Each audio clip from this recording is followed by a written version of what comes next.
नमस्कार दोस्तों। सोचो, एक पूरा हाईवे जाम था। 20 किलोमीटर तक ट्रक की लाइन, बस की लाइन, कार्स की लाइन।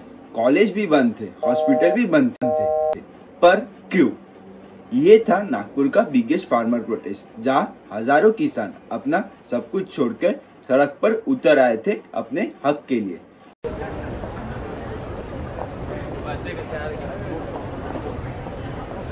क्या ये सच में उनके हक की लड़ाई थी या फिर इलेक्शन के पहले का कुछ pressure tactic? Let's decode the full story behind this process. Watch till and. Chapter 1, the background story. Maharashtra के विदर्भ रीजन में इस साल बारिश ने सब कुछ बर्बाद कर दिया। कभी बारिश ज्यादा होती थी तो कभी कम, और दोनों सिचुएशन में फसल की नुकसान ही नुकसान होते गए। सोयाबीन, कॉटन, तूर, सबका प्रोडक्शन तेजी से गिरने लगा। किसानों के पास ना बेचने के लिए फसल बची और नए बीज लेने के लिए ना पैसे बचे।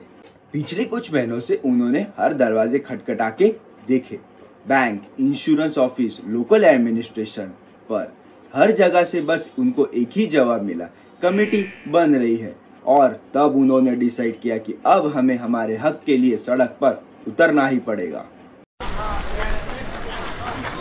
29 अक्टूबर 2025 को एमएलए बच्चू कडू और उनकी पार्टी प्रहार जनशक्ति पार्टी ने आंदोलन स्टार्ट किया। उनके साथ हजारों फार्मर जुड़े और पूरा हाईवे एक आवाज से गूंज उठा। फार्मर की जो डिमांड थी वो सीधा और सिंपल था।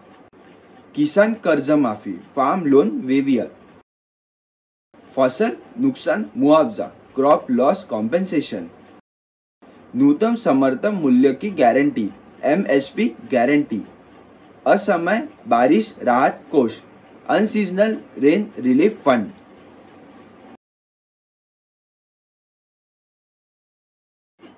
मीडिया रिपोर्ट्स के अनुसार गवर्नमेंट का कहना है कि हमने कमेटी बना दी है, लेकिन फार्मर्स का कहना है कि जब तक हमें लिखित एश्योरेंस नहीं मिलेगा तब तक हम नहीं हटेंगे। और इसी सब से शुरू हुआ नागपुर का सबसे बड़ा किसान आंदोलन, फार्मर प्रोटेस्ट, जो एक आवाज नागपुर के हाईवे से उठकर आज पूरे जग भर गूंजने लगी। Chapter 2, the scale of protest. Protest कितना बड़ा था? नेशनल हाईवे NH44 जो नागपुर हैदराबाद को कनेक्ट करता है,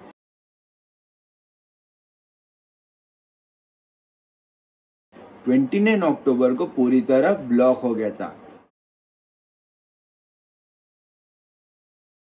ऐसा लग रहा था कि कनेक्टिविटी टूट गई हो। हर तरफ tractor, train, food stall. Protest ऐसा लग रहा था कि एक मिनी सिटी बन गया है।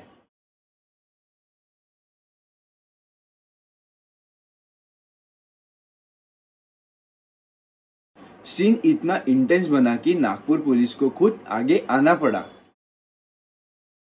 रेस्क्यू टीम ने ऑपरेशन चलाया। करीब 800 से ज्यादा लोगों को वहां से सेफली बाहर निकाला गया। एम्बुलेंस तक अटक गई थी, बस सायरन सुनाई दे रहे थे। इमरजेंसी पेशेंट को दूसरे रूट पे एनरूट किया।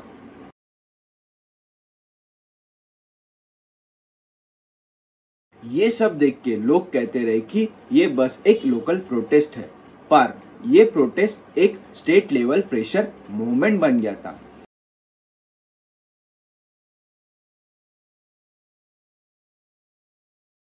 उन सब ट्रैक्टरों के बीच कुछ चेहरे ऐसे भी थे जिनके लिए ये आंदोलन सिर्फ राजनीति नहीं, उनके जीने मरने का सवाल था।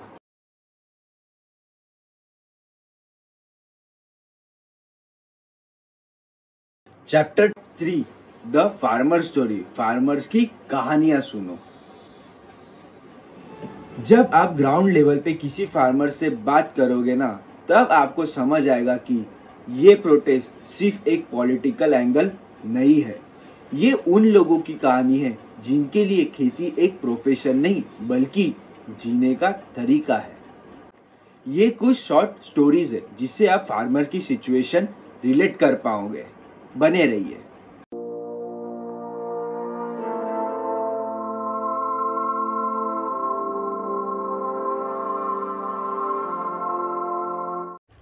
स्टोरी 1, एक फार्मर मिले, पंढरीनाथ जी, 52 साल के थे। कहते हैं 3 साल से लॉस में हूँ। पिछले साल बारिश ज्यादा हो गई थी और इस साल कम हुई। मैंने लोन लिया था ट्रैक्टर के लिए, अब बैंक नोटिस पे नोटिस भेज रही है। अब मैं क्या इसके लिए मेरा घर बेच दूं? उनकी आंखों में बस थकान थी और एक सवाल, गलती मेरी थी या सिस्टम की?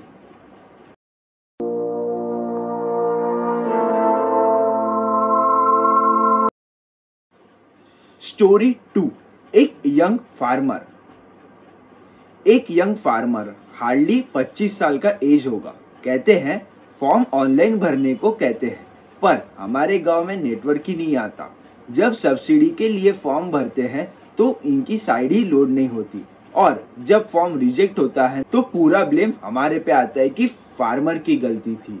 ये लाइन सुन के समझ आता है कि इंडिया डिजिटल इंडिया और रूरल इंडिया में डिवाइड हो गया है। एक तरफ हम 5G के एड्स देखते हैं, डेटा प्लान के ऐड देखते हैं, और उसी तरह दूसरी जगह फार्मर को नेटवर्क सिग्नल के लिए पेड़ पे चढ़ना पड़ता है कि मुझे सिग्नल मिले तो मैं सब्सिडी का फॉर्म भर पाऊं।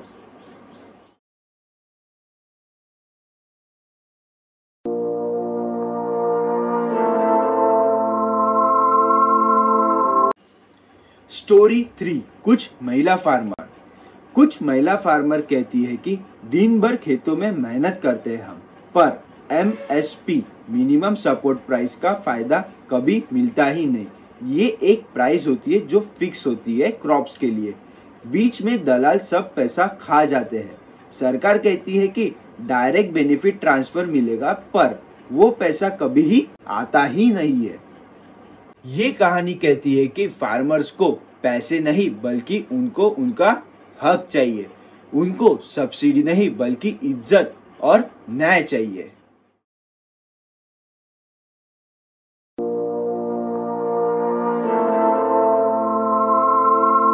स्टोरी 4, एक किसान ने बोला, सरकार बोलती है कि इंश्योरेंस है, पर जब फसल बर्बाद हुई तो हमारा क्लेम रिजेक्ट हो गया। रीजन लिखा था रेनफॉल डेटा मिसमैच। मतलब अब हमारी जिंदगी भी डेटा मिसमैच पे डिपेंड करती है क्या? उस पर किसान ने हंसते हुए बोला, हमने जिंदगी भर मिट्टी को समझा, पर ये सिस्टम को समझना हमारे लिए मुश्किल है। इन सब कहानियों में एक ही इमोशन था, और वो इमोशन था भरोसे का। फार्मर्स कहते हैं कि ना स्टेबल मार्केट है, ना वेदर। हम बस एक गारंटी चाहते हैं MSP की, मिनिमम सपोर्ट प्राइस की, हमारे क्रॉप की एक प्राइस फिक्स हो, और इंसाफ की। और यही सब डिमांड्स लेके वो नागपुर हाईवे पर आए अपनी आवाज सुनाने के लिए।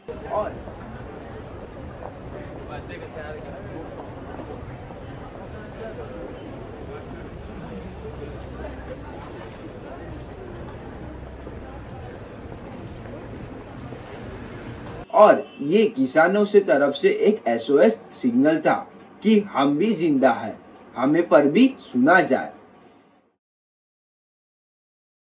मीडिया बस लिखती है पेपर में कि ट्रैफिक जाम,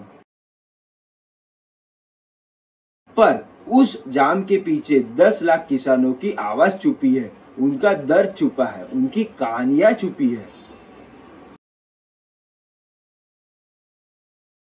तो दोस्तों, ये था कहानी का पहला हिस्सा, पार्ट 1 ऑफ द प्रोटेस्ट, जिसमें हमने पूरी बैकग्राउंड स्टोरी समझी, प्रोटेस्ट को पूरी तरीके से समझा। फिर हमने समझा द स्केल ऑफ प्रोटेस्ट कितना बड़ा था। फिर फार्मर की जो स्मॉल स्मॉल स्टोरीज थी, उससे हमने फार्मर्स के दुख दर्द, उनके पेन पॉइंट समझे कि उनका प्रॉब्लम क्या है।